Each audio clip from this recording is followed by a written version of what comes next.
Target dari intervensi serentak ini agar calon pengantin, ibu, bayi, dan balita bisa datang ke Posyandu selama bulan Juni ini.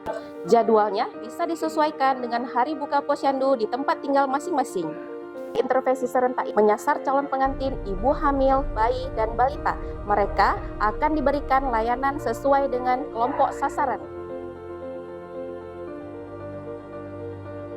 Untuk bayi dan balita, nantinya mereka akan dilakukan penimbangan berat badan, pengukuran tinggi badan, pengukuran lingkar kepala, dan juga mendapatkan layanan imunisasi.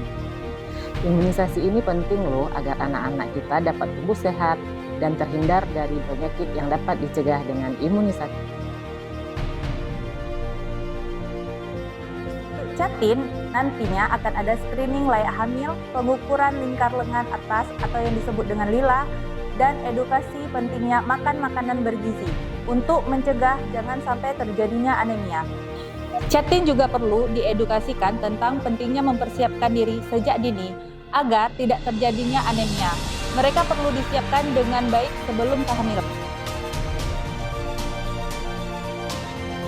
Jika ibu hamil mengalami anemia, itu berisiko nantinya untuk melahirkan anak-anak yang stunting.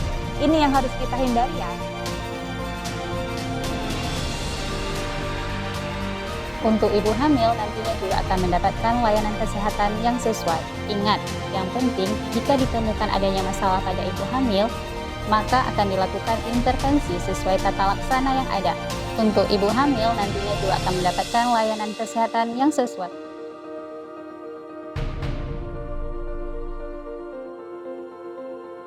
Ayo ke Posyandu, bagi calon pengantin, ibu hamil, bayi dan balita. Agar nantinya balita yang bermasalah gizi, ibu hamil yang kek maupun calon pengantin yang bermasalah bisa kita tata laksana secara benar. Ayo kita sukseskan intervensi serentak pencegahan stunting.